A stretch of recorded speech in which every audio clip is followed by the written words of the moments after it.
What is going on, guys? I hope you are all having a great week so far. The Legend of Zelda Tears of the Kingdom released last Friday and has had 10 million copies sold within the first 3 days. That is amazing. I am so happy that this game is getting the recognition that it deserves. But before we move on to weekend number 2, I have 11 more tips for you today that can really enhance your playthrough. I know most of you probably got the game already and have started your adventure, but if you haven't, all these clips are recorded in the starting area and will be 100% spoiler free, meaning this video should be perfect for anyone that is waiting to pick up the game. But even if you are far into your playthrough already, you might still learn a thing or two. I mean, really, even if one person learns a new tip from this video, I would consider that a win. So anyways, let's get into the first tip.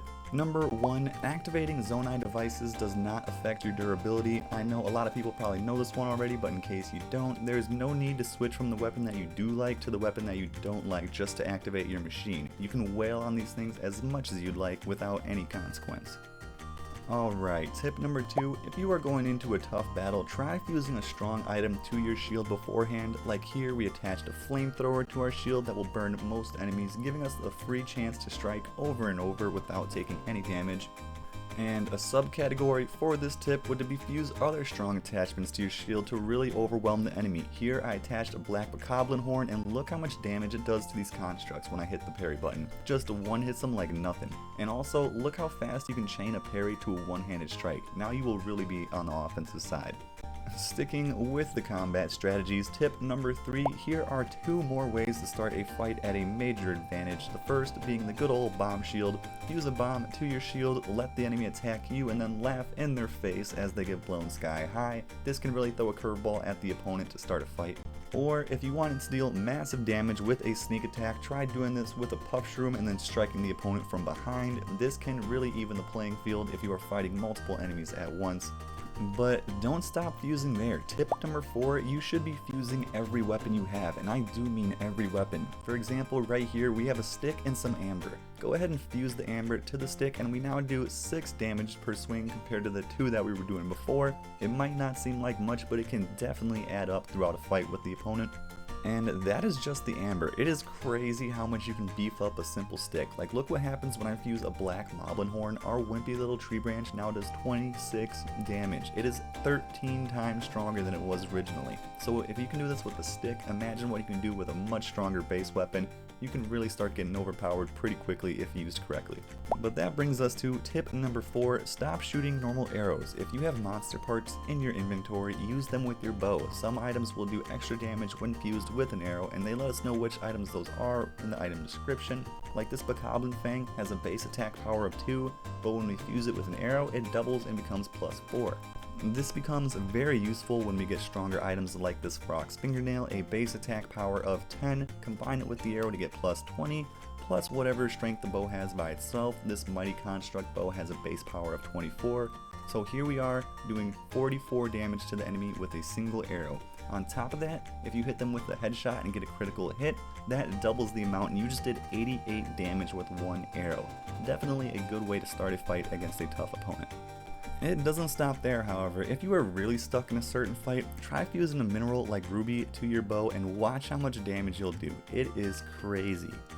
Moving on to tip number 6, these next few are for your convenience more than anything, but stop dropping weapons in the menu. If you want to discard a weapon very quickly, just hit X while hovering over it in the item wheel and boom, bad weapon gone. It takes a little bit to get used to after doing this for the last 6 years in Breath of the Wild, but it really speeds things up after you get the hang of it. And now for tip number 7, let's talk stamina. If you run out of strength while using the paraglider or climbing a wall, don't be afraid to land in the water after. You generate a small bit of stamina when you go for a swim, and that can be enough to get you back to a place where you can refill your wheel back up. Another stamina fact worth knowing is in bullet time, your stamina depletes per arrow. It is not on a timer like it was in the past, so you can sit in bullet time and stay there for as long as you need to get your aim right. Look how my stamina stays the same until I start shooting arrows. I thought this was a neat little new feature that they added. Alright, on to tip number 8. It is way easier to unstick with Ultra Hand by just shaking the controller. I don't know about you guys, but I constantly misplace objects when building a structure, and unsticking them with the right analog stick just feels a bit funny every time. Go ahead and try shaking the controller to unstick it. It doesn't take much movement at all, and it has been a lot quicker for me doing it this way. I highly recommend you try this out. Now for tip number 9, once you get the paraglider, you can pull out the ParaPad and scan the area while airborne without losing much altitude at all. As you can see here, I'm scanning all over the place and still remaining relatively close to where I was when I started the scan. So don't be afraid to get a really good look of the area while using the pad. Which perfectly brings us into tip number 10. I recommend turning your pins into icons on the map. When you first leave the starting area, you will see shrines all over the place. So many that you will run out of pins before you know it.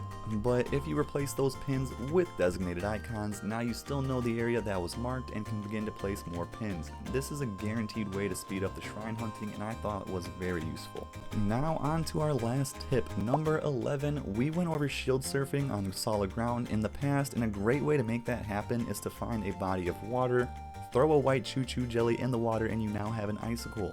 Fuse that to your shield and you will be sliding all across Hyrule. You can also fuse it to a weapon before creating more icicles that you can then fuse to multiple shields, so once the first one breaks, that's fine. On to the next one and you will be zipping all over the place once again. That is it for today, guys. I really hope you learned at least something from this video. There is still so much more to be discovered in this game, but knowing these few little life hacks can hopefully give you a better overall experience. If you did find something new, let me know in the comments. I'm always looking for feedback regarding my content, so any likes or comments are very much appreciated. Come say what's up during one of my live streams. I absolutely love hanging out with y'all while I play this masterpiece. I've just been doing shrine hunting so far and want to dive headfirst into the story over this weekend. If that is something you would be interested in, hit that sub button. That is it for now. I hope you all have a great day. This is Clarkus. Take care, y'all.